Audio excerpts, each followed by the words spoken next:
Bom, agora a gente está ao vivo na página da Casa de João, Irmão Francisco. Vamos aguardar alguns minutos enquanto as pessoas recebem a notificação para acessar o vídeo da nossa transmissão. A gente dá boas-vindas às pessoas que já estão chegando. Daqui a pouco a gente começa a nossa conversa. Boa noite, Gorete. Boa noite, Wilton. Jada, o Wilton é o presidente do nosso grupo, tá? É um prazer, viu, Wilton? Mais conhecido no grupo como Tito. Tito.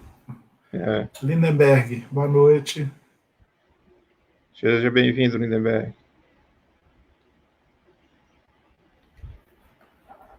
Silene, boa noite. Silene.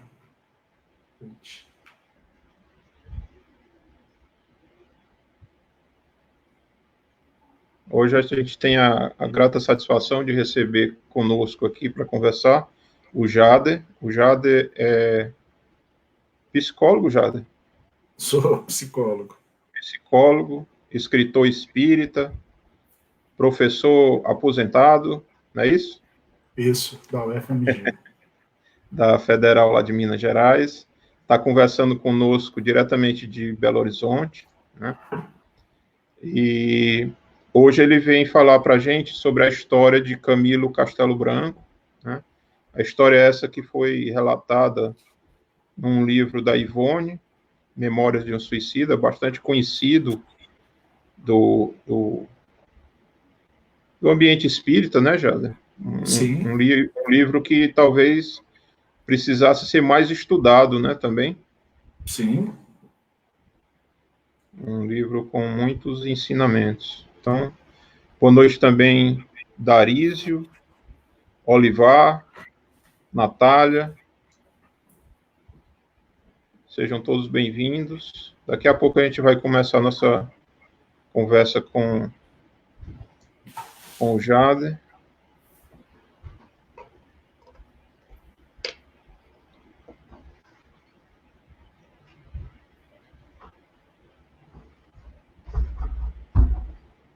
Boa noite, Zuleide.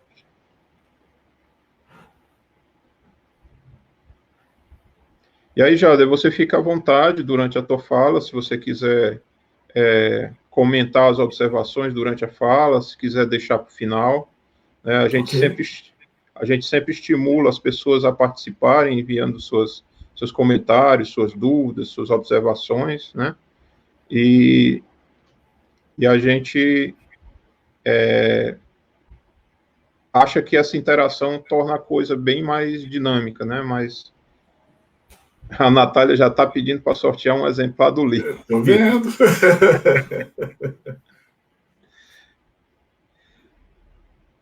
Natália, o Jader lançou, vou falar recentemente, porque é o mais novo livro dele, um livro sobre diálogo com espíritos, né?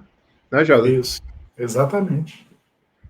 Chama-se Conversando com os Espíritos. Foi publicado pela La Chatre. Agora, esse é o penúltimo. Já último, tem um mais novo? Tem um que foi lançado aí em Fortaleza. Desse eu vou falar um pouquinho aí na palestra de hoje. Que bom. Bom, então já são 8h05, dando boas-vindas a Milvana também, uma colega sua psicóloga, Jader. Opa! Bom, então eu convido a todos para nos unirmos em prece, elevando o nosso pensamento a Jesus, rogando ao nosso irmão maior, nosso mestre, nosso guia, que derrame sobre todo o planeta a sua luz, fortalecendo em nós a nossa fé, a nossa coragem, a nossa esperança, principalmente nesse momento delicado pelo qual estamos passando, rogando a Ele também a permissão para sermos atendidos pelos bons espíritos, que esses amigos possam nos intuir, abrir a nossa mente para as ideias que aqui serão compartilhadas, e que dessas ideias possamos extrair pérolas para a nossa jornada evolutiva, facilitando assim o nosso caminho rumo à felicidade verdadeira que Jesus nos prometeu. Amado Mestre, protege-nos hoje e sempre. Que assim seja. Jader, por favor, fique à vontade. O Lindenberg está falando que ano passado ele doou 10 livros de Memórias de um Suicida, ao final de algumas palestras que ele fez em casas espíritas. Livro necessário de ser mais popularizado, com certeza. O Lindenberg é terapeuta, ele faz um trabalho muito bom de divulgação sobre saúde mental e a questão do espiritismo ligado à saúde mental também, né, e somos testemunhas desse trabalho que ele realiza. Bem-vindo, então, Lindenberg. Prazer conhecê-lo, viu? Podemos começar, então, Felipe? Por favor, Jader, fique à vontade. Eu vou sair da tela, vou ficar aqui na retaguarda. Qualquer você coisa... vai desmaterializar a imagem, né? Tá bom. Bom, gente, boa noite.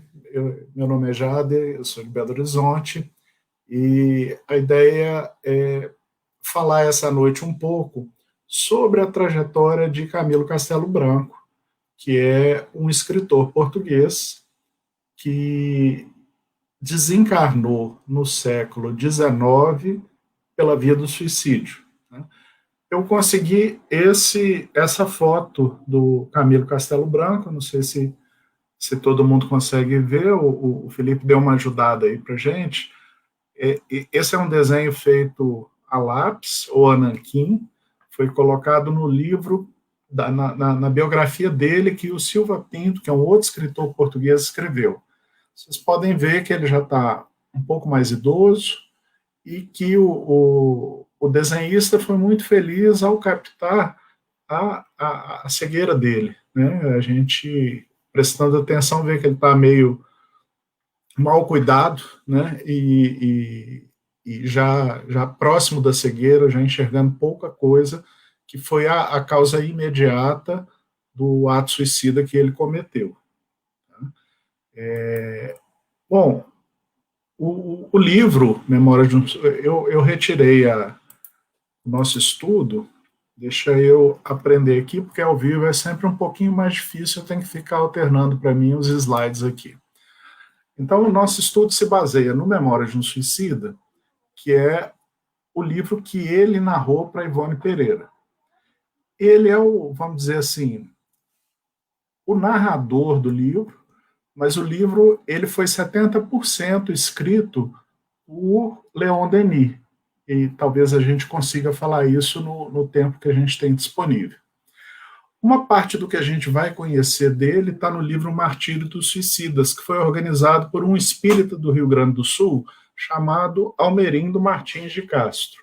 Tá? Nesse Martírio dos Suicidas, a gente encontra os relatos que o Camilo Castelo Branco fez para Chico Xavier.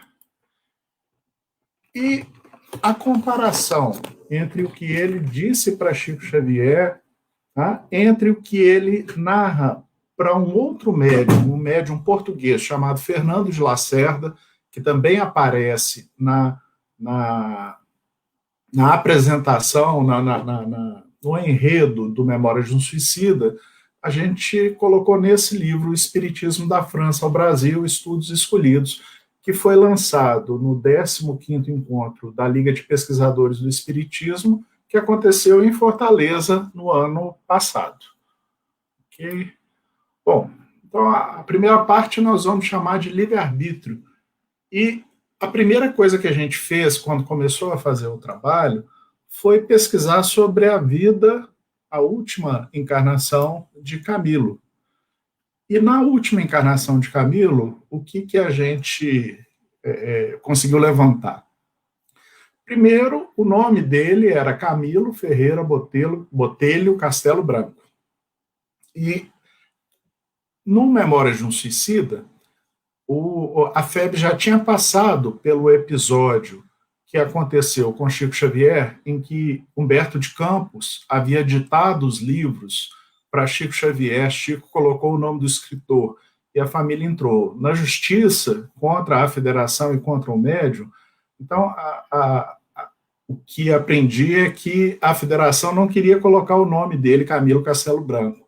Por isso é que o nome ficou atribuído ao espírito Camilo Cândido Botelho. Vocês podem ver que o Botelho é um dos nomes dele na pregressa encarnação. Ele reencarnou em 1825 e suicidou-se em 1890.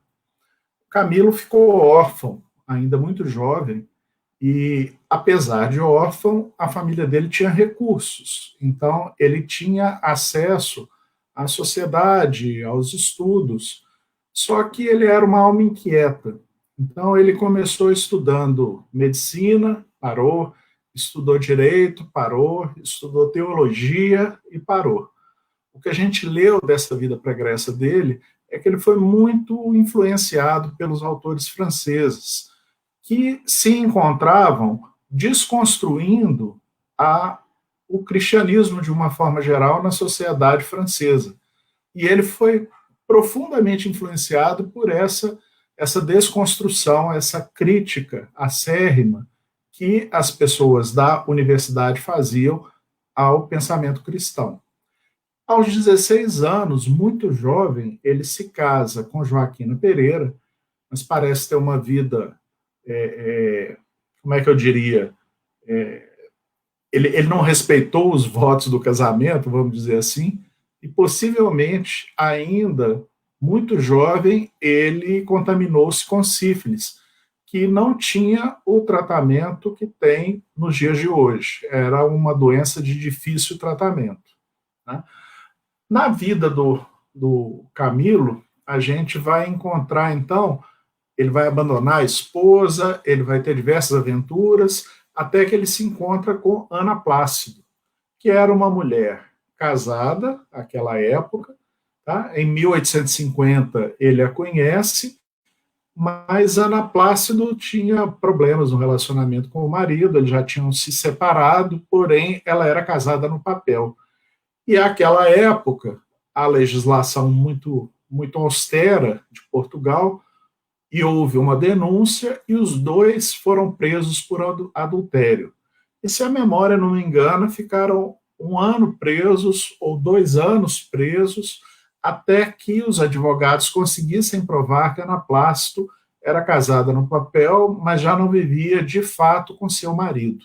Tá? Eles foram presos, acusados de bigamia, tá? Que era crime e passível de prisão em Portugal naquela época. Na biografia dele, a gente vai descobrir que ele, Ana Plácido, vai ser a companheira de Camilo até o fim da vida. Tá? E eles vão ter 2 filhos. Porém, esses 2 filhos nascem com problemas e se tornam dependentes ad eterno de Camilo Castelo Branco. Conversando com a minha esposa, que é médica, e descrevendo os problemas dos filhos, ela me informou que os problemas podem ser decorrentes da sífilis, da própria sífilis que ele tinha e que é passível de acometer e de gerar má formação nos filhos ou de proporcionar doenças nos filhos. Tá?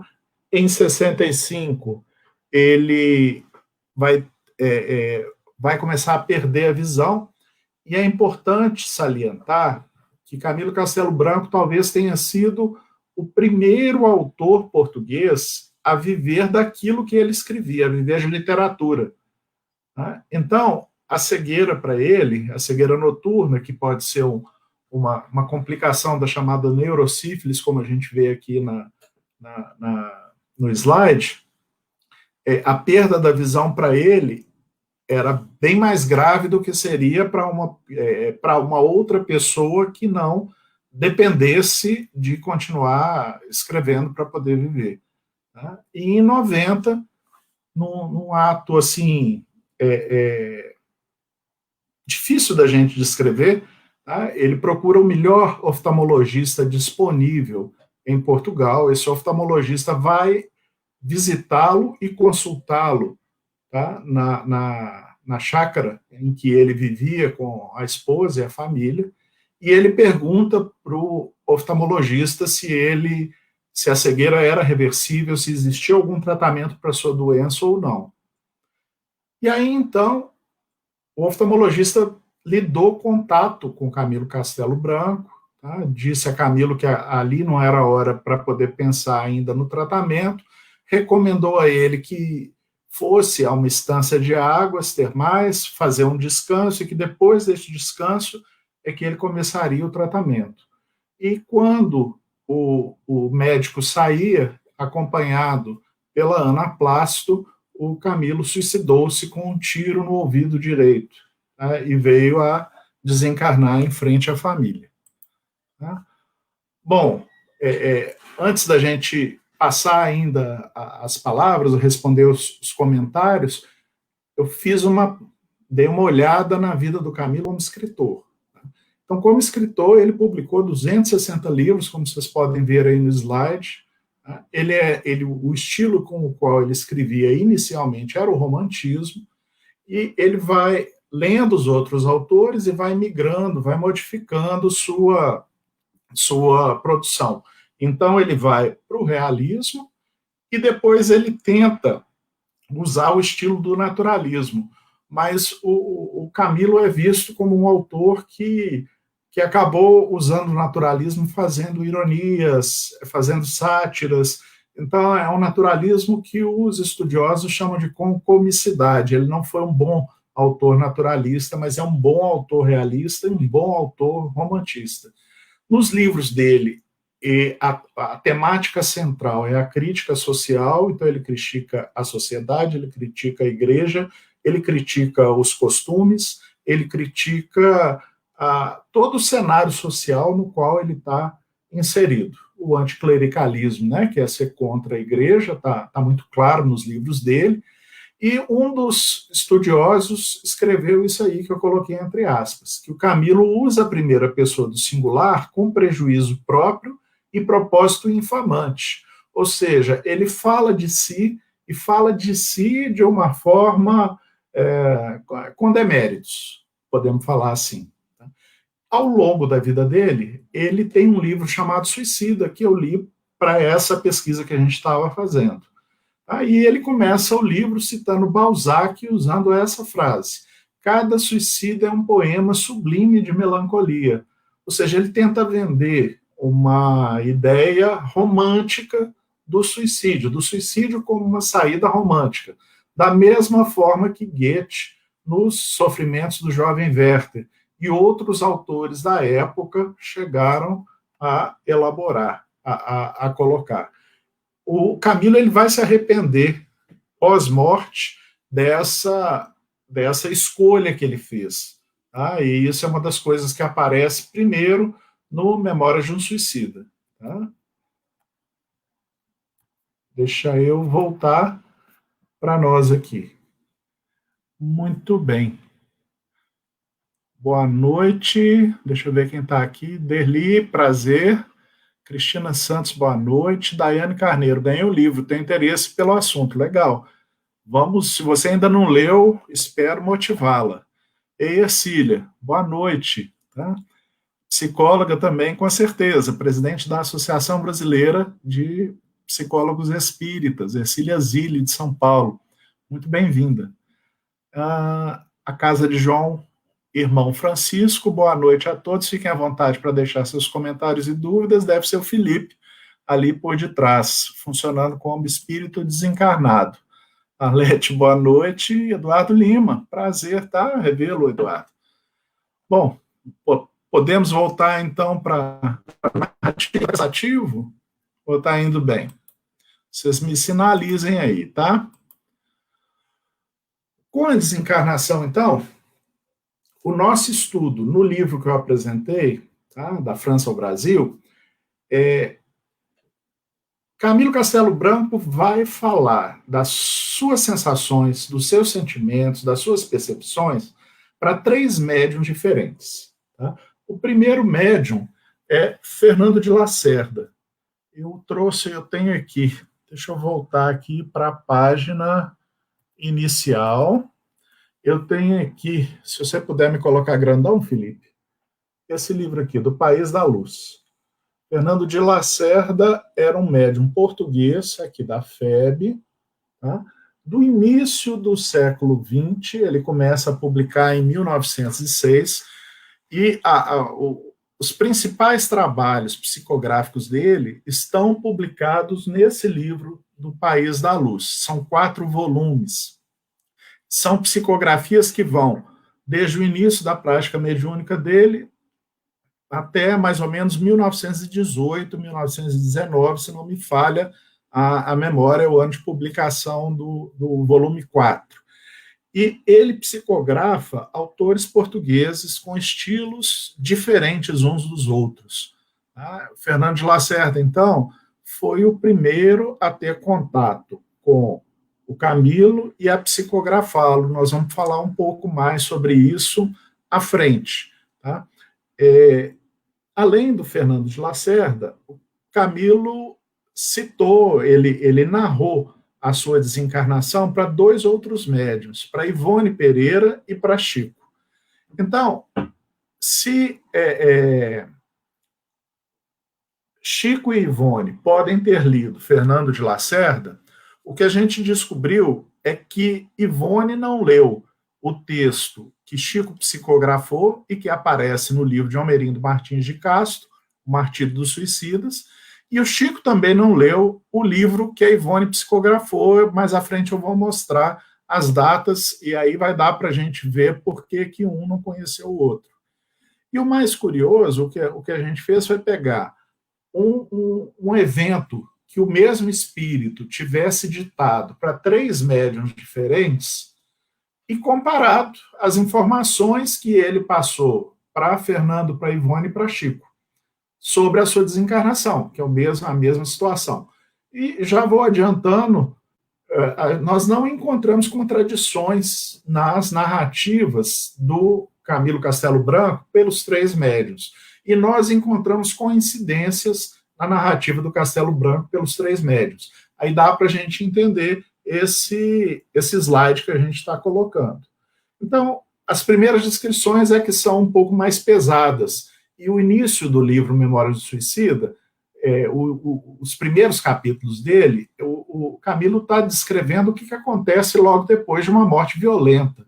E por descrever o que acontece logo depois de uma morte violenta, as pessoas começam a ler, algumas falam assim, nossa, que livro pesado. No entanto, isso são as primeiras, talvez, 90 páginas, 80 páginas. Tá? Passado isso, ele vai ser socorrido no plano espiritual. E aí o livro, ele nos lembra, ele se parece muito com o Nosso Lar, para quem está fazendo para quem vai ler, para quem vai acompanhar as aventuras, entre aspas, do Camilo Castelo Branco no plano espiritual. Dos 3 médiuns, o médium que descreve mais profundamente o Camilo é Ivone Pereira. E isso é uma característica da faculdade, da mediunidade da Ivone. A Ivone, ela normalmente, quando ela descreve em outros livros, como Recordações da Mediunidade, como é a faculdade dela, os espíritos a levam, a retiram do corpo, entre aspas, tá? E ela consegue ver os cenários antes de escrevê-los posteriormente. Então, quando Tolstói retira Ivone Pereira do corpo, ela se sente na Rússia. E é por isso que ela consegue dar, é como se ela fosse um personagem ou alguém assistindo um filme no plano espiritual. E é por isso que ela consegue dar tantos detalhes na narrativa que ela escreve, influenciada pelos espíritos. Então, quando eu comparo os 3, sem contar o número de páginas, né, a Ivone escreve muito mais páginas do que o Chico ou do que o Fernando de Lacerda. Tá? Então, logo após o suicídio, o Camilo Castelo Branco relata sentir-se desmaiado. Tá? Ele relata também na mediunidade de Ivone essa repetição do estampido, que foi a forma que ele escolheu para suicidar-se. uma sensação de dispersão, de confusão, de dor, falta de ar. Dor está escrito aí no cérebro, na cabeça, na região da cabeça, e no canal auditivo, que é por onde teria passado o projétil. Ele sente, ele narra, sentiu no plano espiritual o sangue correndo pelo ouvido. Ele tem uma sensação bem física. E ele reviu a sua vida em retrospecto. Tá? Essas são as descrições que a Ivone coloca e que os outros dois médiuns não. Mas Ivone e Chico colocam com frases diferentes, com expressões diferentes, que ele sentiu uma espécie de paralisação do eu racional. Então, nessa sensação de perturbação, nesse burburinho, é como se ele não conseguisse entender direito o que estava acontecendo, tá, com ele. É como se ele não conseguisse ser o Camilo, o agente. Ele ficou perturbado por tudo aquilo que ele, pelo ato violento pelo qual ele desencarnou. Nos dois médiuns, ele relata uma sensação de frio que é bem curiosa, tá? Diferente, que a gente não encontra na literatura, e ele relata pelos dois. E a sensação de odor fétido, que também é curiosa. A gente imagina, coloquei entre parênteses aí, carnes apodrecidas. Né? A gente imagina que o espírito, ao desencarnar, se desliga do corpo. Então, as sensações orgânicas, elas não apareceriam. No entanto, desde a época de Kardec, muitos espíritos ainda ligados ao corpo, e mesmo espíritos que concluíram a desencarnação de forma não tão violenta, ainda relatam algum grau de revivescência das sensações orgânicas. Tá? É muito comum os espíritos falarem de sensações que são obtidas pelos sentidos, e que a gente pensa assim, não, ele está desencarnado, ele não tem mais nervos, ele não tem mais os 5 sentidos, não tem mais cérebro, ele não sente, ele sente. E Kardec explica que sente, porque como ele já teve essa vivência, de alguma forma a vivência é revivida, tá? Na mente do espírito. Então, nossa mente, ela guarda muito mais do que ideias, memórias, pensamentos. Tá? E os 3 médiuns dizem que ele se sente no plano espiritual cego, ferido e vivo. E o mais triste é sentir-se vivo, porque normalmente o suicida opta pelo suicídio tentando se afastar da dor, do sofrimento que ele sente, tá? De algo pelo que ele está passando na vida e que ele acha que não vai conseguir superar de forma alguma. Tá? Então, suicidar-se, matar-se e continuar vivo é uma forma mais intensa de revivecer esse sofrimento que o espírito tem, que o espírito queria evitar. Tá? Ver que aquilo que ele fez não conseguiu atingir o objetivo que ele desejava atingir. Tá? Bom, Fran Maciel deu boa noite para nós, boa noite, Fran, boa noite, Larissa, boa noite, Olivar. Roberta, boa noite, minha conterrânea. Wilton, boa noite, obrigado. Arlete, você acha que existe atenuante e agravante quando se comete suicídio? Eu acho, os espíritos em Kardec acham, e os espíritos que narram pelos médiuns também acham. A Ivone Pereira fala que existem alguns casos em que o suicídio é cometido, em que o espírito é, por exemplo, um psicótico. Tá? Então, a psicose é um agravante do suicídio. A depressão, que é um termo mais recente da psiquiatria, e a Ivone usa outra expressão no Recordações da Mediunidade, as doenças mentais, de uma forma geral, os transtornos mentais, como a gente utiliza hoje, são atenuantes do suicídio, porque afetam o processo de decisão das pessoas que suicidam-se. Então, a gente tem atenuantes e a gente tem agravantes do suicídio também. Tá? Cristina Santos está lembrando a nós que ela já leu 2 vezes o livro. Tá? Arlete, será que todos nós somos suicidas devido aos nossos excessos? essa expressão do suicídio indireto foi criada pelo espírito André Luiz através da mediunidade do Chico. Tá? Então, a gente só é suicida suicida indireto quando a gente faz comete determinados atos que a gente sabe que vão encurtar a nossa encarnação. Tá? É difícil imaginar que nós somos suicidas porque um dia a gente comeu um pouco mais, o prato estava um pouco mais cheio, tá? Ou porque um dia a gente fez um pouco mais de exercício. Por mais que a gente saiba que determinados atos, talvez a gente tenha exagerado com eles, isso não é suficiente para a gente se entender como suicida. Suicidas são aqueles que abreviam o tempo de vida que eles planejaram viver, tá? Na presente encarnação. Tá? Então, é preciso tomar cuidado para que a gente não fique neurótico com a preocupação, será que eu sou suicida, será que eu não sou suicida? Essa perturbação mais atrapalha do que ajuda. É preciso a gente tentar viver da melhor forma possível, tá? Da forma mais saudável possível. Nós vivemos uma época em que, por incrível que pareça, isso está sendo valorizado na nossa sociedade. Antigamente, na época dos meus pais, dos meus avós, fumar, por exemplo, era um ato considerado comum. Então, por ser um ato considerado comum, eu tenho aí um atenuante dos que desencarnaram antes do tempo em função do fumo. Eles não sabiam, tá, que o ato de fumar pudesse causar determinadas doenças. Tá? Beber era um ato socialmente desejável, e a gente vive numa época hoje em que fumar em locais fechados é proibido, em que os comerciantes de cigarro têm que publicar nas carteiras, nas embalagens de cigarro que o produto gera câncer.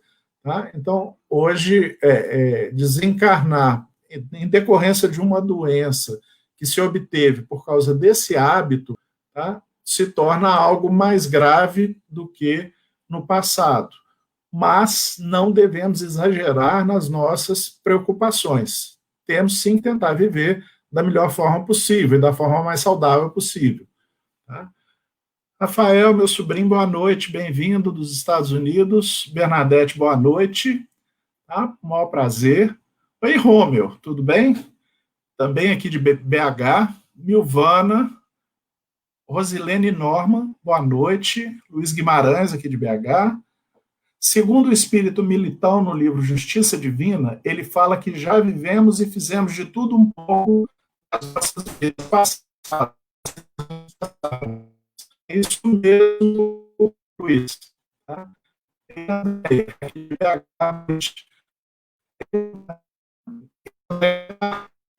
Médica, a gente vive um momento de índices alarmantes de suicídio.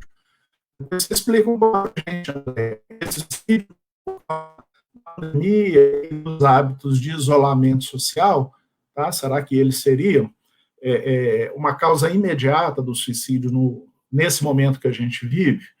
Bom, continuando aqui nossos slides, tá? Depois de todas essas sensações de sofrimento que o Camilo teve após o ato do suicídio, tá? Ele começa a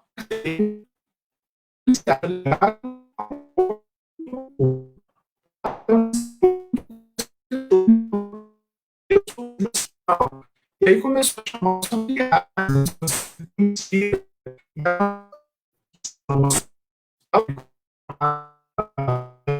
imagem, vai tentar chamar os médicos, tá? Ele não conseguia sair. Vocês se recordam que ele continuava cego depois da desencarnação, ele não conseguia ver depois da desencarnação, daí ter imaginado estar num ambiente de hospital, começa a fazer um choro angustiado, e aí ele percebe que o corpo está vestido com um traje cerimonioso, e leva um a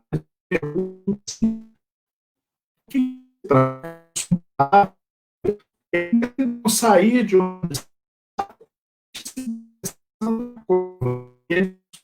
através do tato. porque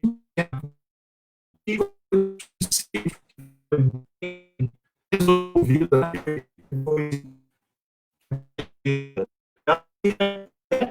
ao mesmo tempo em que ele se lembra extinguir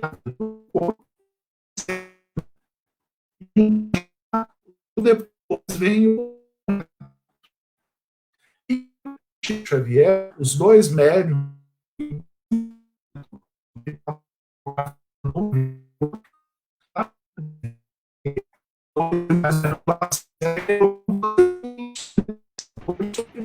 Jada, na condição espiritual em que ele estava, Jada, ele percebia outros espíritos na mesma situação. Diga, Felipe. Aguarda só um pouquinho, que a tua voz está falhando na transmissão. É só para estabilizar um pouquinho. Certo? Tá bom. Eu acho que agora já voltou ao normal. Já voltou ao normal? Eu acredito que sim. Então, vamos lá. Então, repetindo a última coisa que eu havia dito, tá? O Ivone, Chico e Fernando de Lacerda registram da narrativa do Camilo que logo depois da desencarnação ele começa a ouvir um vozerio de sofrimento.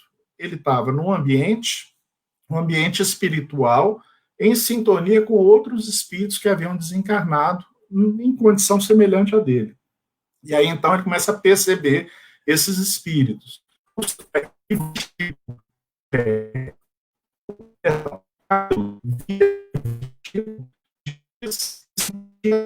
De onde ele está. E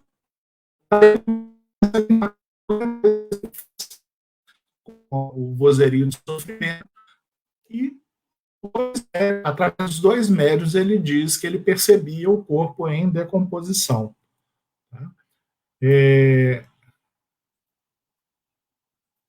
Continuando aqui. Então, vamos para a parte 2. Esse foi o aperto que ele passa. Tá? Depois ele se percebe no cemitério, depois de algum tempo nesse ambiente, ele se percebe próximo a espíritos que suicidaram ou espíritos que não suicidaram, mas que estavam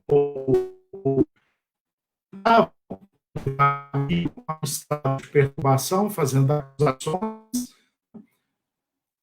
levado a um local que os espíritos que cuidam dele chamam de esse local é um lugar onde espíritos suicidas se encontram juntos e de alguma forma cuidados por outros espíritos em condição melhor no plano espiritual. Do suicídio, eles vão dizer que existe no plano espiritual para onde vamos mas espíritos com uma determinada posição, eles têm a se perceber próximos dos que é uma instituição por isso que estão ligados à cultura e à cultura da cultura do mundo. Então, a gente tem espíritos da Índia. Jada.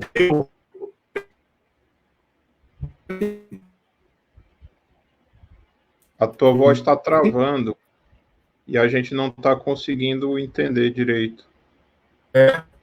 Se eu falar mais.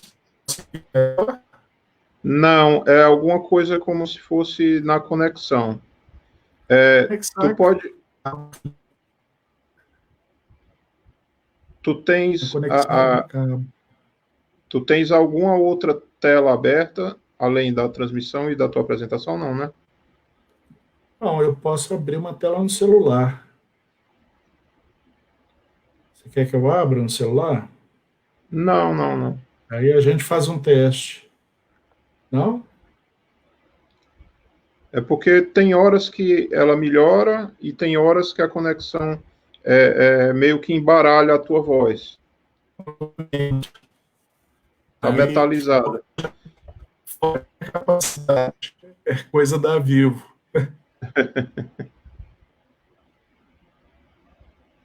E ou continua Tu, metalizado? tu quer tentar entrar pelo celular? A gente aguarda.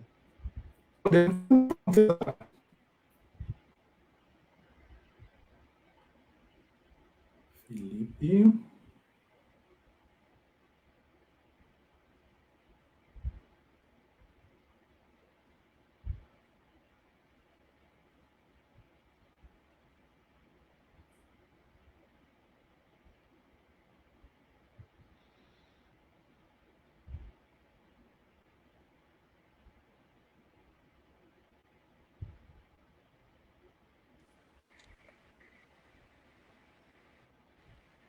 Pronto. O celular fica melhor? Pelo menos para mim tá ótimo agora. Ah, ok, excelente. Vamos, Vamos vamos tentar, só, então. vamos só ver se eu Voltar. consigo. Pronto. O seu slide ainda está aberto no computador e ele está funcionando lá, normal. Só Excelente. a sua imagem que eu vou deixar do celular. Felipe, me diz uma coisa. Até onde foi bem É, entendido o que eu falei? tá. Eu te peço que tu volte um slide pelo menos. Ok.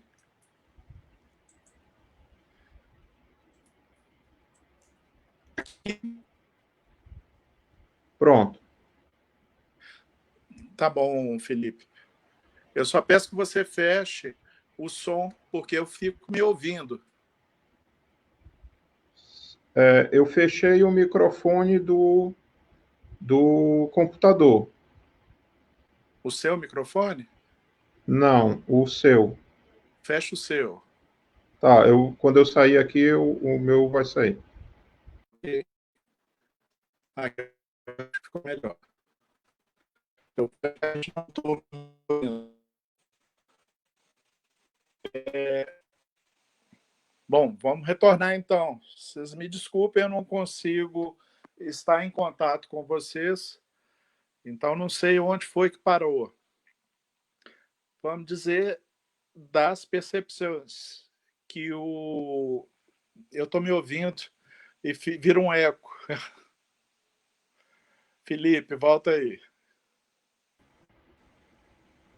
Tá, é porque a transmissão. Você teria que passar o seu fone para o celular. Entendi. Se eu retirar o fone. Tá, fica. Ah, Eu acredito que fica bom. eu estou conseguindo te ouvir baixinho, mas estou conseguindo te ouvir, o Felipe. Mas a Tá? gente está lhe ouvindo bem. Ok? Tá, Vamos, para então? mim tá ótimo. Então vamos lá, vamos tentar, gente. O que a gente vê? Então vamos voltar ao momento em que Camilo Castelo Branco desencarnou, sentiu a condição do corpo e aí então começou a perceber o seu ambiente ao redor. Tá? Depois que ele percebe que está no cemitério, que havia desencarnado, tá?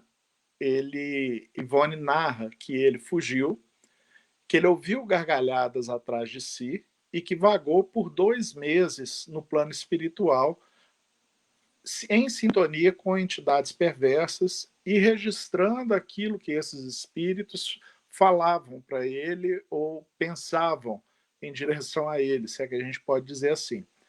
Até que ele se sentiu numa multidão de 200 pessoas, todos suicidas, que foram sendo agrupados e foram sendo levados por espíritos que ele percebia como se fossem lanceiros. Então, é uma imagem militar, tá? Uma imagem de austeridade que esses espíritos utilizam para que haja obediência por parte de quem está em situação de perturbação no plano espiritual. Ivone e Chico dizem que ele reproduziu mentalmente a cena do suicídio, tentando morrer de verdade, tá? Só que não existe a morte. Existe a morte do corpo, não existe a morte do espírito. O espírito continua. Então, ele buscava o fim do sofrimento através do ato de matar-se, mas não conseguia, então ele vai repetir essa cena diversas vezes. Isso é uma das coisas que perturba os suicidas após a desencarnação, segundo os diversos médiuns que a gente conhece e que tiveram contato com espíritos que foram ao plano espiritual através do suicídio. Então, ele finalmente, depois de muito sofrimento, ele compreende que ele sobreviveu à morte do corpo e ele se sente um mendigo na sociedade espiritual, alguém colocado à larga. Na verdade, ele se pôs nessa condição de mendigo ao desencarnar pela via do suicídio, porque ele se coloca em uma situação de sofrimento extremo e de perturbação muito grande. Por mais que outros espíritos tentassem auxiliá-lo e ajudá-lo, ele é incapaz de percebê-los. Tá? Então, do cemitério, ele vai a um local chamado Vale dos Suicidas, que parece fazer parte de uma instituição no plano espiritual, que é o Hospital Maria de Nazaré. Essa instituição foi criada por Jesus, é dirigida por Maria, segundo a narrativa do Camilo, através da Ivone, tá? E é uma instituição voltada ao auxílio de espíritos que desencarnaram pela via do suicídio.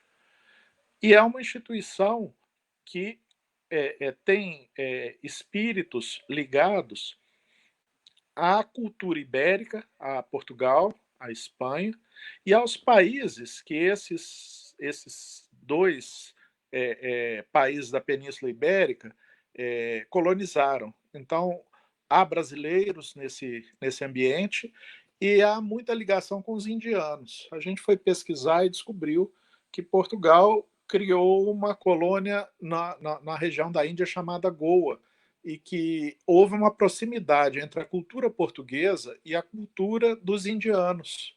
E é por isso que a gente encontra tantas imagens de indianos no livro Memórias de um Suicida. Houve muitos religiosos portugueses que foram cristianizar os indianos, tá? E que criaram instituições, né, nessa região de Goa. Tá? E isso permite a gente entender o que seria aparentemente algo estranho, né? Porque indianos e tantos católicos, tá, nessa instituição no plano espiritual. Antes do som estar prejudicando a gente, eu dizia que a gente não deve entender o Vale dos Suicidas, o Hospital Maria de Nazaré ou Nosso Lar como instituições exclusivas no plano espiritual. Tá? Essas instituições são, na verdade, reuniões de espíritos em condições semelhantes, junto com espíritos em condição melhor, capazes de auxiliar esses espíritos em condição semelhante. Então, não quer dizer que um suicida no Brasil vá ser auxiliado no Vale dos Suicidas, descrito por Ivone no plano espiritual.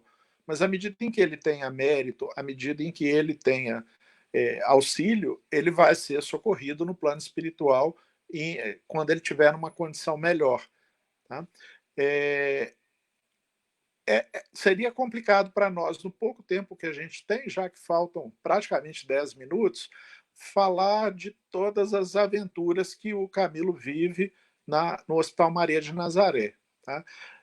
Eu acho importante lembrar do livro que Camilo era um português de Portugal do século XIX.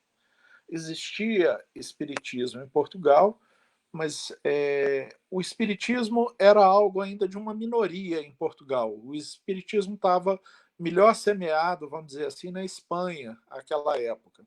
E o Camilo desconhecia o espiritismo, então ele fica muito impressionado com, por exemplo, as preces que os espíritas fazem em favor dos suicidas. E ele diz que ouvia, recebia e sentia-se bem com essas preces. E que ele achava curioso que pessoas ligadas a ele se desligaram dele mais rapidamente, enquanto que os espíritas que não o conheciam oravam por ele e pelos outros suicidas, e aquilo lhes fazia bem. Então, ele incentiva bastante isso. No livro Memórias de um Suicida, a Ivone acaba colocando Fernando de Lacerda como um dos personagens. Fernando é um médium que ia à instituição afastado do corpo à noite, quando estava dormindo, e tinha contato com os suicidas. E o Camilo acaba fazendo uma espécie de uma amizade com o Fernando, é por isso que ele vai. O primeiro médium que Camilo vai procurar é Fernando de Lacerda. Primeiro, numa das muitas voltas ao meio social português dos encarnados, dentro do livro Memórias de um Suicida, tá? E depois ele vai tentar dar uma mensagem para as pessoas que ficaram em Portugal. E aí eu separei aqui, essa é uma foto de Fernando de Lacerda, tá? Tá aqui o Fernando escrevendo numa escrivaninha. Fernando ficou um tempo em Portugal, é por isso que ele teve o contato com a Federação Espírita Brasileira. Tá? Então, olha cá, Camilo Castelo Branco desencarna em 1890 e em 1906, 16 anos depois, o Fernando publica as 4 primeiras mensagens do Camilo. E o mais curioso dessas mensagens não está no livro Memórias do Suicida, está no livro O Martírio dos Suicidas, que é quando o Almerindo descobre o que aconteceu com o Silva Pinto, que era um escritor que fez uma biografia do Camilo Castelo Branco e para quem o Camilo Castelo Branco escreve através do médium. Tá? Então, esse aqui é o Silva Pinto, um desenho, né, do Silva Pinto. Ele nasceu em 1848, desencarnou em 1911. Em 1889, tá, ele escreve um livro sobre o Camilo Castelo Branco. E, possivelmente, ele teve contato direto com o Camilo, foi antes da desencarnação do Camilo, e eles se tornaram, pelo menos, conhecidos. Tá? E, vivendo a vida, ele se percebe devendo 2 contos de réis. Nessa época em que ele está devendo 2 contos de réis, ele já havia recebido 1 ou 2 mensagens de Camilo Castelo Branco do plano espiritual através de Fernando de Lacerda, mas não reconhece o estilo, fala que o estilo está diferente do estilo do Camilo, ele era um materialista convicto, tá? Então as mensagens mediúnicas não mexeram com ele. E devendo, como escritor, sem recursos, ele começa a pensar no suicídio. Mas ele começa a pensar no suicídio e pensa na família. E fala assim, eu não vou suicidar em casa e deixar a imagem do meu corpo tendo sofrido a violência para minha família, para os meus filhos verem, para minha esposa ver. Então ele resolve suicidar-se e faz uma elaboração e resolve suicidar-se num quarto de pensão. Então ele descobre uma pensão em Portugal em que a dona da pensão se afastava ou saía às tardes, normalmente, ele fala, é isso que eu vou fazer, eu vou alugar o quarto, eu suicido no quarto, e aí depois as pessoas se viram, não vai ter um impacto tão grande na minha família. E ele, de fato, alugou o quarto de pensão, foi para a pensão, e aí, na tarde que ele havia planejado suicidar-se, a dona da pensão não sai da pensão. Então ele fica incomodado com a situação, ele não quer suicidar-se na presença da dona da pensão, e ele sai a passear, vai para a rua e vai para uma região de Lisboa que é chamada de Jardim do Príncipe Real, e que eu confirmei com os confrades espíritas de Lisboa. E lá, passeando no Jardim do Príncipe Real, eis que Alfredo Anjos, que é o conde de Fontalva, encontra o Silva Pinto e começa a conversar com ele. Silva Pinto já não se lembrava mais dele, mas o conde de Fontalva conhecia e admirava a literatura do Silva Pinto. E aí, então, ele faz uma proposta inesperada para o Silva Pinto. Ele diz assim, olha, eu sei que você é escritor, que deve ser difícil conseguir dinheiro sendo escritor, e que vocês andam sempre em aperto. Então, eu vou te fazer uma proposta. eu tenho 3 contos de réis para emprestar para você sem data de devolução. Se você quiser, você pode me procurar. Bom, o Silva Pinto tinha uma dívida de 2 contos de réis. Né? E aí, então, depois dessa proposta inesperada, ele resolveu deixar o suicídio para outro dia e voltou para casa e ficou remoendo aquele encontro inusitado que ele teve numa praça de Lisboa. E depois de algum tempo ele falou assim: bom, já que já que eu vou suicidar, eu posso suicidar depois de conversar com o conde. Quem sabe o conde não me dá o dinheiro, tá? E ele vai à casa do conde de Fontalva. Ele é recebido pelo mordomo do conde de Fontalva. O mordomo não o deixa entrar inicialmente, ele explica quem é. O mordomo vai lá dentro, ele diz que está precisando de 2 contos de réis emprestados, ele pede o valor da, da dívida dele. O mordomo volta e diz: olha, o senhor conde de Fontalva mandou lhe dar os 2 contos de réis e mandou dizer-lhe que ele ofereceu 3 contos de réis. Então, se o senhor precisar de mais um conto de réis, ele estará disponível para o senhor. E o Silva Pinto, então, desistiu do suicídio. E meses depois, ele desencarna por meios naturais. Ele tem uma desencarnação natural. Tá? É curioso que, quando Silva Pinto conta essa quase tentativa de suicídio, ele diz que é como se ele visse o Camilo e o Mouzinho rindo-se dele. Tá? O Camilo é o Camilo Castelo Branco e o Mouzinho era um outro português que desencarnou também pela via do suicídio, tá? E que, de alguma forma, povoou a memória do escritor do Silva Pinto.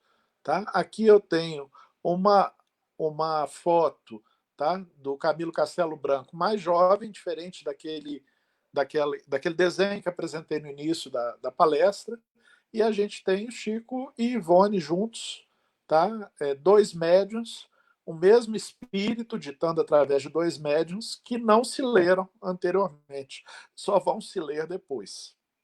Tá? Então, já estamos aqui quase encerrando. Tá? Em 1926, Ivone Pereira começou a psicografia do Memórias de um Suicida. Em 1936, o Camilo dita a Chico Xavier um texto sobre o seu suicídio. A Ivone, apesar de psicografar desde 26, ela não havia conseguido publicar o livro. Ela levou o primeiro livro para a FEB. Tá? Recentemente, o Pedro Camilo contou a história para nós agora em uma das lives que a gente tem assistido. Tá? E ela foi recebida pelo Manuel Quintão. E o Manuel Quintão disse a ela que ele estava com mais de 200 livros, que ele não tinha como avaliar o manuscrito dela naquele momento. E a Ivone voltou para casa. Possivelmente a Ivone tem um quadro de depressão.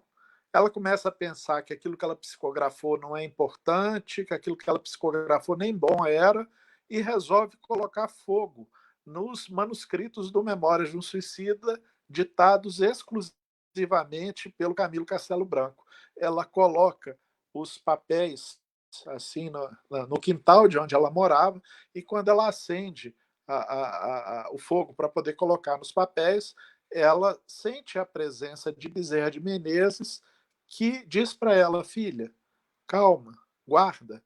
E aí esses manuscritos vão para a gaveta e vão ficar muitos anos na gaveta, até que em 42 a Ivone percebe um espírito que se coloca à disposição dela para transformar o manuscrito do Camilo Castelo Branco numa obra espírita. Ele entende que o Camilo tinha apenas relatado o que aconteceu com ele e que a explicação das coisas todas que se passaram com ele era necessária para que o livro se tornasse um livro de divulgação do espiritismo e de entendimento da condição do espírito no plano espiritual. Tá? Então, Ivone tenta chamar Camilo de volta para poder ver se o Camilo não queria fazer alguma modificação no texto. E em 42, tá, Camilo avisa a Ivone que ele vai reencarnar e que não seria mais. Perdão, em 48, ele avisa a Ivone que vai reencarnar e que não seria mais possível mexer no texto. Ivone havia ficado 4 anos sem psicografar antes de 48. Então, hoje se sabe que mais de 70% do livro Memórias de um Suicida foi fruto do trabalho de Leon Denis com Ivone Pereira. Tá? A parte do Camilo, que não tinha condição espiritual para o entendimento e a explicação tão rica de tudo que aconteceu com ele, a parte do entendimento foi feita pelo espírito Leon Denis, que é um dos discípulos de Allan Kardec na França. Tá? E foi só. O livro foi parar na FEB em 54 e os direitos autorais dele registrados em 55. Ivone publicou Nas Telas do Infinito, primeiro, e logo a seguir Memórias de um Suicida. E em 56 ela veio morar aqui em Belo Horizonte. E aí, em Belo Horizonte, arranjou-se o encontro da Ivone com Chico Xavier. E quem descreve isso é o Pedro Camilo em uma das suas obras biográficas sobre a Ivone Pereira. E Ivone vai até Chico e eles não se conheciam. A gente vê no relato claramente que um não conhecia o outro. E o Chico está atendendo uma senhora que havia perdido um filho e ele pede licença e vai psicografar. E quando ele volta da psicografia, ele traz um texto dessa senhora, né, do filho dessa senhora para a senhora, e traz um texto para Ivone do espírito Antero de Quental. E Antero de Quental, então, faz uma poesia, um soneto, se não me falha a memória, para Ivone Pereira, e diz a ela que ele se lembrava do suicídio dela enquanto em Portugal, que hoje a gente tem escrito de forma literária no livro Leila, escrito pela Denise. Tá? Bom, essencialmente, o que a gente tinha para falar do suicídio e do Camilo foi isso. Uma impressão que eu tive nos estudos, uma impressão é que o Camilo, ele, e a gente vê isso no Memórias do Suicida, ele põe para si o trabalho de falar sobre o suicídio, de alertar as pessoas sobre o suicídio, da mesma forma que ele foi escritor no século XIX e que vendeu a imagem do suicídio como uma saída poética para quem sente melancolia ou tristeza, ele se sentiu no plano espiritual na necessidade de trazer para nós uma visão diferente dessa visão que ele escreveu enquanto escritor do século XIX. Ok? Bom, é o que a gente tinha para falar hoje. Deixa eu ver, o Eduardo Lima está agradecendo a gente. Obrigado, Eduardo.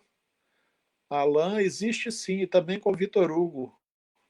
Explique isso melhor para nós, Alan, que eu não sei mais em que. Ah, tem uma pergunta aqui. Existe algum vínculo pretérito de Ivone com Camilo para receber essa narrativa? Uma das coisas que a gente vê é que Camilo Castelo Branco teve um vínculo com o antigo marido de Ivone Pereira. E no Memórias de um Suicida, o Camilo Castelo Branco, o ex-marido de Ivone Pereira, fala de uma jovem que havia reencarnado no Brasil e que havia sido a sua esposa. E essa jovem é a Ivone, só que ele dá um nome diferente. Acho que o nome que aparece no texto é Maria. Mas na data em que ele vai procurar essa Maria, ela está com 4, 5, 6 anos, eu já não me recordo mais. Tá? Então, existia esse vínculo do Camilo com os familiares de Ivone e com a própria Ivone. A Ivone começa a perceber o Camilo ainda adolescente, ainda jovem. Aí ele vai acompanhá-la porque ela é uma das médiuns, das poucas médiuns que tem essa capacidade de traduzir bem aquilo que o Camilo narra. Só que nunca vai ser com a linguagem do Camilo do século XIX. Tá? Eu tentei ler alguns livros dele, tá? Então ele usa expressões que não são usadas mais, palavras que não são usadas mais. É muito difícil escrever como o Camilo do século XIX, mesmo sendo um médium até mecânico. tá? Não é uma aventura muito fácil de se fazer. Tá? O Lindenberg diz que a condição dos suicidas é muito diversa no plano espiritual, assim como nos alerta Kardec em O Céu e o Inferno, e não estar circunscrita a locais como o Vale dos Suicidas. Como em tudo, há atenuantes, agravantes e contextos. Tá? Concordo plenamente. Kardec separou uma parte no Céu e Inferno só para relatos de suicidas. Tá? E vale a pena ir nesse e estudar o Céu e o Inferno para quem tem interesse no suicídio, tá? No tema. Palestra importante para conhecermos o mundo espiritual e o trabalho do Chico. Tá? Obrigado, Eduardo. Alete, muito bom, obrigado. O Wilton, é o que digo sempre, ele deve falar mais à frente. E Lourenço, tá? Boa noite. Lindenberg. José de Cá, gratidão, Jade, excelente explanação. Obrigado, Lindenberg. Lourenço disse que conseguiu chegar a tempo. Derli, ainda não li. Agora, leitura obrigatória. Ah, que bom, Derli. Esse é o nosso objetivo. É um livro bom para a gente ler acompanhado, ler com os outros e poder trocar impressões. Tá? Obrigada, disse Ercília. Obrigado a você, a presença, Ercília. Zé Lourenço, obrigado pela aula. Andréia, obrigada, Jade. Derli, obrigado. Milvana, gratidão. Larissa, muito obrigada. Jader, excelente estudo. Prazer te rever, viu, Larissa? E Alan Sérgio, reflexões interessantes, gratidão. É isso. Eu é que agradeço. Jada, eu vou só resgatar aqui um comentário, que aí não sei se você consegue verificar aí.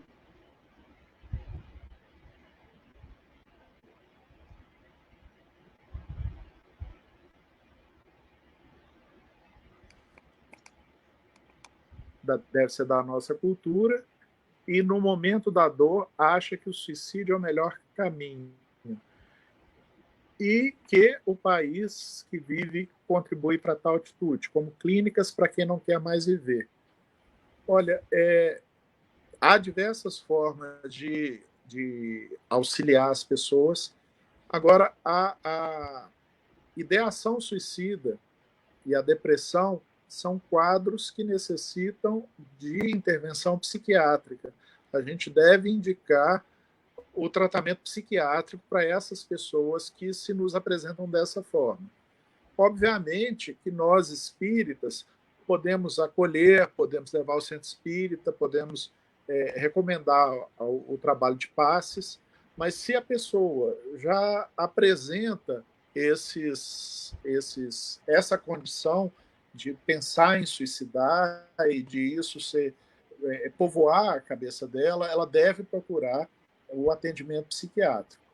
Tá? Eu já vi espíritas levar o nome das pessoas para orações, o que é importante, tá? Mas não o suficiente, porque as pessoas que pensam no suicídio são pessoas que podem tentar o suicídio futuramente, de uma forma geral.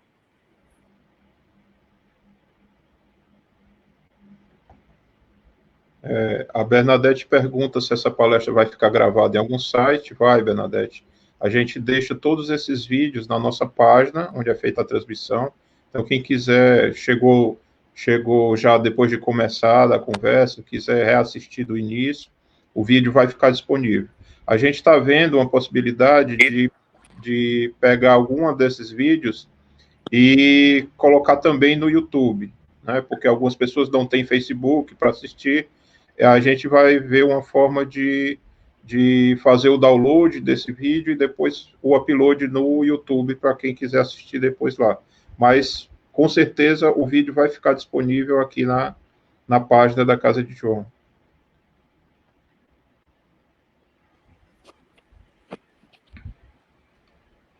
A Natália deixou aqui.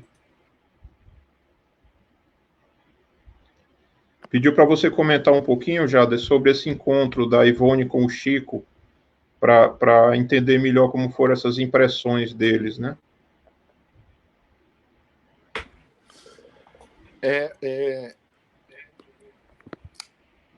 Ivone estava em Belo Horizonte, morando com a sobrinha.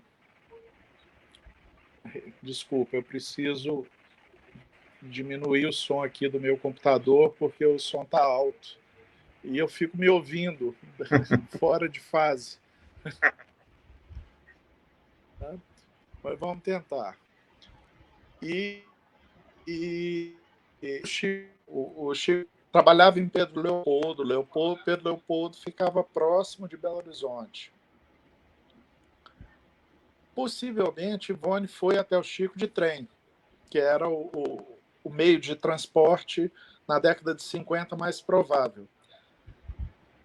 E ela não conhecia pessoalmente Chico, e o Chico não a conhecia pessoalmente.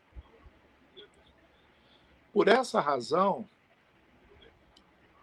a Ivone fica surpresa quando o Chico psicografa Antero de Quental, e ao psicografar Antero de Quental, Só uma observação, Jader. fala da vida passada de Ivone. Ela comenta com o Chico. Então é por essa razão que a gente entende que o Chico não havia lido ainda o Justicida, tá? E com certeza o Chico não leu Memórias de um Suicida em 1936, que foi quando ele psicografou o Camilo Castelo Branco. Ok? Obrigado pela ajuda, Felipe. Você me derrubou aqui no meu computador, não é isso? Eu tirei a conexão do seu computador para ver se facilitava. Fica melhor assim.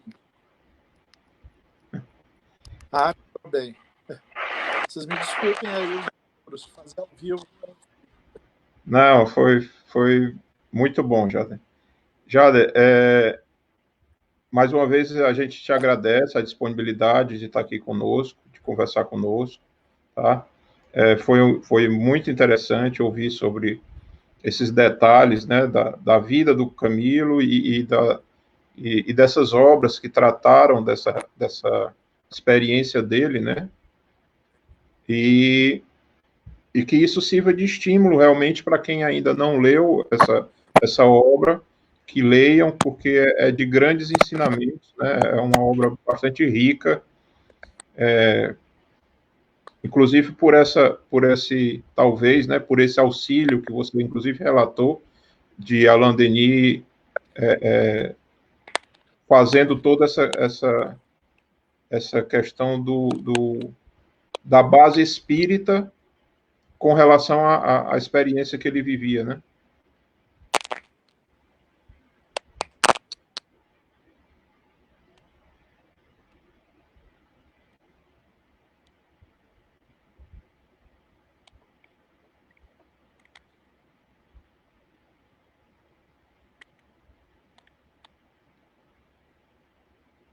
Tá conseguindo ouvir, Jader? Tá metálico o seu som aí, cortando.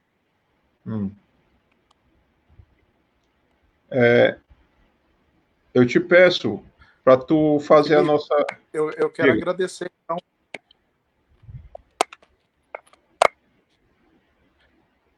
Eu quero te agradecer o convite. Vocês estão bem, claramente? Uhum. Você quer que eu faça a prece final? É isso?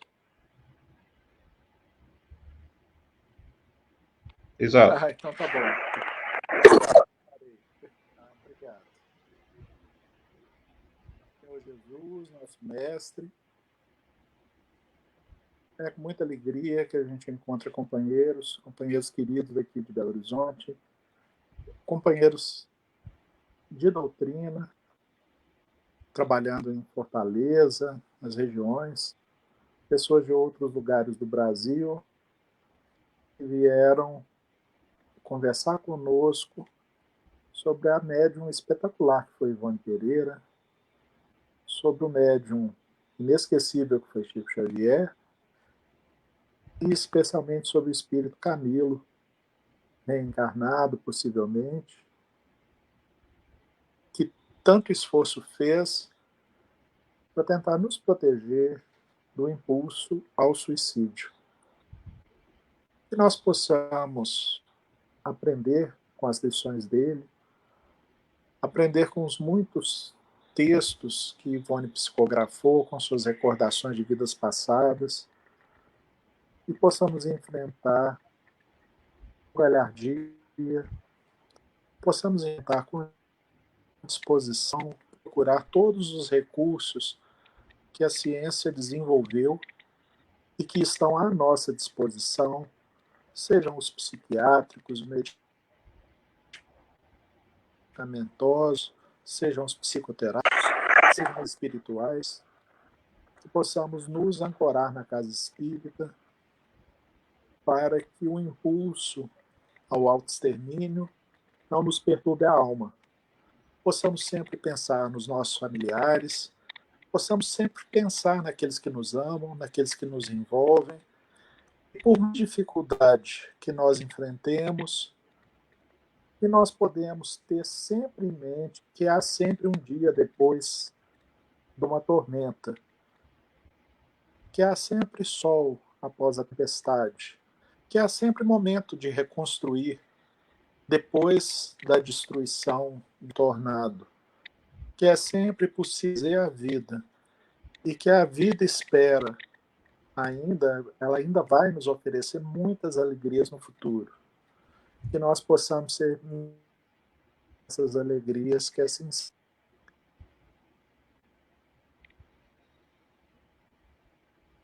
Que assim seja. Jada, mais uma vez, muito obrigado por você aceitar o nosso convite. Foi muito bom. Espero também que você tenha gostado. E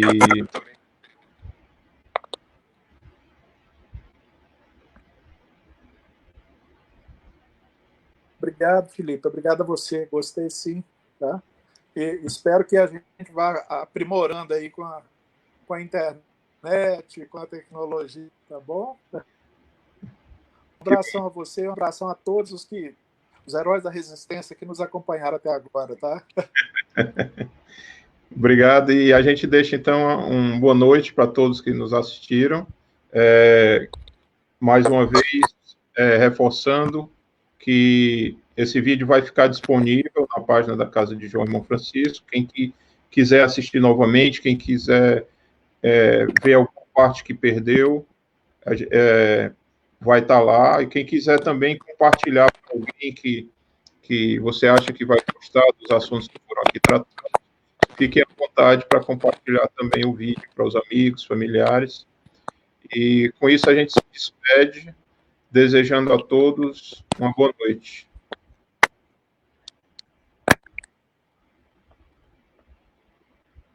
Boa noite.